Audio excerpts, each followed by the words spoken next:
Madam Secretary, thank you for being here.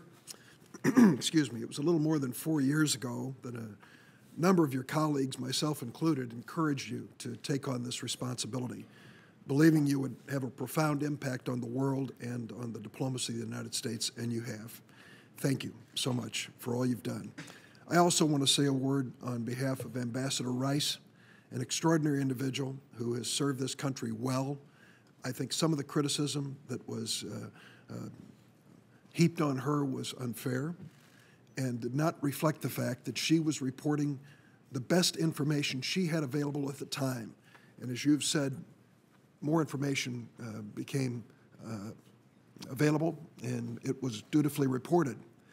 I do want to make one point for the record here about whether the American people are told everything right away, in the right way, so that they can be fully informed.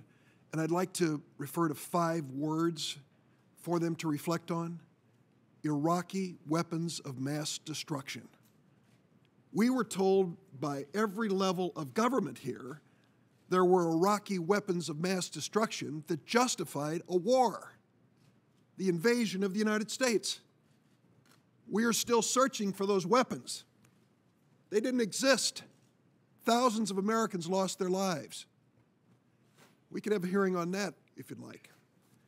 The point I'm trying to get to is 2 extraordinarily talented individuals, Admiral Mullen and maybe one of the best diplomats of our time, Ambassador Pickering, did a thorough review here, found shortcomings in our protection of our people overseas, and reported them honestly. You not only initiated that review, you accepted its findings in their totality. No cover-up, an attempt to be totally honest and to make sure a tragedy like this never occurs again. The second point I'd like to make is this. Some on the committee have already criticized the notion that this is about money. They might argue you can't solve a problem by throwing money at it. Madam Secretary, you can't solve a problem by throwing money at it unless the problem is lack of money. And what I understand you to testify is you have asked this Congress for the authority to transfer existing funds to protect ambassadors and diplomatic personnel around the world, and you've been refused by the House of Representatives. They will not give you the authority to even take existing funds. If I'm not mistaken, in a few weeks, your department is going to face sequestration. And we not only won't have additional funds, we will cut some $50 million when it comes to construction of facilities to protect people who represent the United States overseas, and cut money for the individuals necessary to protect those same diplomats. So I'd like you to comment, how can we keep our commitment to be a leader in the world in the area of diplomacy, in statecraft, to avoid the necessity of war, if we don't give the most basic resources to your department, which commands, as I understand it, about 1.5% of the federal budget? Actually, it's less than 1, but let's not quibble. Look, I am well aware that there are deficiencies and inadequacies in the department. I went about doing what I could in the 4 years I had through the QDDR process, through creating some additional incentives and changes in culture to try to assist everybody in the State Department and USAID to do as much as they could with whatever they had.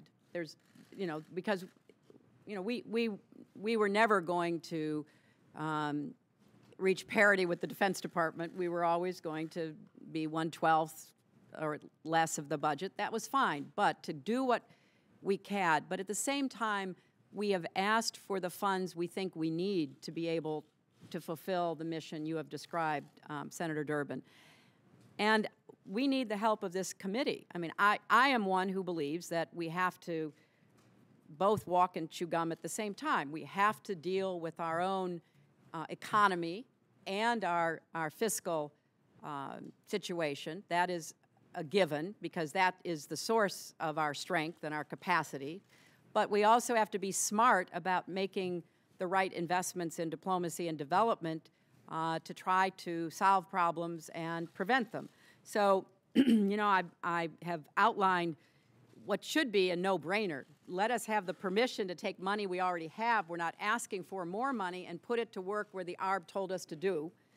And then let's look at the budget as we move forward. Now, sequestration will be very damaging to the State Department and USAID if it does come to pass, because it throws the baby out with the bath. Are there programs that we could reduce, make more efficient? Yes, that's part of what I've been trying to do, is to push that forward, and that's what the QDR process was about. But there are also a lot of very essential programs, first and foremost the security of our personnel in dangerous places that we can't afford to cut more of. And so I hope we get the transfer authority and then have a sensible budget discussion going forward. Thank you.